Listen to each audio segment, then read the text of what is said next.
Salut, c'est Gianni, bienvenue dans ce nouvel épisode. On est sur une petite série actuellement. Ça pourrait être une bonne idée, je pense, d'aller consulter les 2 épisodes précédents avant celui-ci, si jamais tu te sens inspiré, si tu les as manqués. On parle d'état d'esprit avec Carol Dweck, Mindset.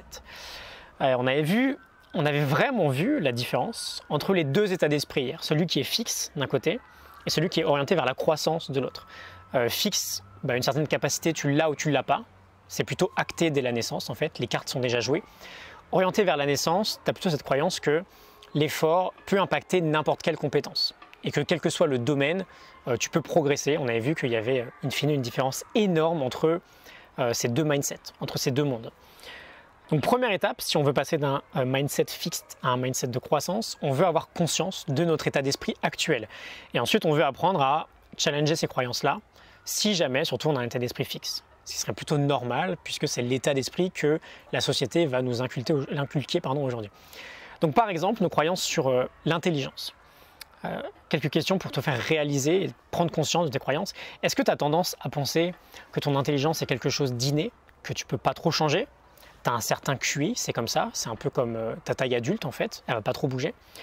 Est-ce que, deuxième question, tu penses que tu peux apprendre des nouvelles choses dans ta vie, mais que ton intelligence ne va pas trop évoluer? Est-ce que tu penses que, peu importe ton niveau d'intelligence, tu peux toujours avoir un impact dessus, même si c'est assez léger? Ou enfin, est-ce que tu penses que un certain effort peut avoir, quoi qu'il arrive, une influence forte sur ton intelligence? Je viens de te poser 4 questions là. Typiquement, les 2 premières questions sont orientées vers un état d'esprit fixe. Si tu me réponds oui aux 2 premières. Les 2 dernières, plus orientées vers un état d'esprit de croissance.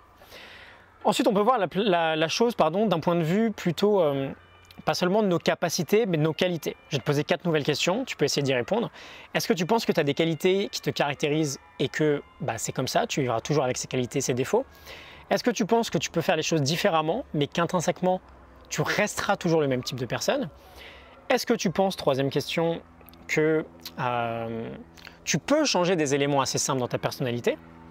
Ou enfin, est-ce que tu penses que peu importe quel type de personne tu es aujourd'hui, tu peux toujours changer et développer de nouvelles capacités à partir d'anciens défauts, par exemple? Là encore, les 2 premières questions sont orientées vers du fixe.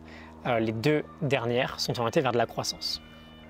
Est-ce que tu commences à voir à peu près quel type de croyance on veut challenger? J'ai 3 derniers points à te partager pour essayer de comprendre encore un peu mieux. C'est super intéressant, tu vas voir. Premier point, première question.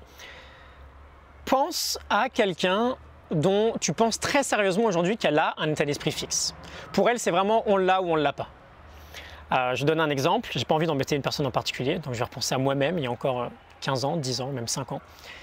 Essaye de réaliser en quoi ou à quel point cette personne essaye parfois de montrer sa valeur aux autres, ou de montrer sa réussite aux autres, ou d'être assez sensible à l'idée de faire des erreurs ou d'échouer, et que les autres s'en aperçoivent. Essaye de penser à ça. Est-ce que ça te paraît évident maintenant qu'elle agit de cette manière-là à cause de son état d'esprit? Et est-ce que tu as aussi l'impression d'être un peu comme ça? Deuxième petit point, pense au contraire à quelqu'un dont tu penses qu'elle a un état d'esprit de croissance. Je vais repenser à mon petit frère, moi par exemple, il a toujours presque eu, quand j'y pense, je ne l'ai jamais vu agir avec un état d'esprit fixe. Pense à quelqu'un dont, par exemple, tu sais qu'elle est persuadée que plus elle va travailler, plus elle va progresser, peu importe le niveau de départ. Et pense maintenant à comment cette personne gère les obstacles. Pense à quel point elles osent faire quelque chose alors que toi, tu pourrais avoir honte de le faire, par exemple. Est-ce qu'il n'y a pas des traits que tu aimerais développer autant que cette personne-là? Je te disais mon frère, par exemple, parce que j'avais partagé un moment avec lui. Je repensais à un week-end à Londres. On en avait parlé un petit peu hier dans ta boîte mail, je crois. J'étais gêné de l'entendre parler. C'était il y a une dizaine d'années, on était à Londres, et j'étais gêné de l'entendre parler anglais parce que c'était catastrophique. Et je comprenais presque pas comment il pouvait oser à ce point. Alors qu'en fait, c'est comme ça qu'il allait progresser. Et il avait vraiment un état d'esprit de croissance. Il n'en avait rien à faire. Il faisait des fautes à chaque mot. Il avait un accent terrible, mais il s'en foutait. Et aujourd'hui, il est trilingue. Et enfin, dernier point, on va se mettre en situation. Imagine que tu as décidé de suivre un cours du soir pour, par exemple, apprendre une nouvelle langue.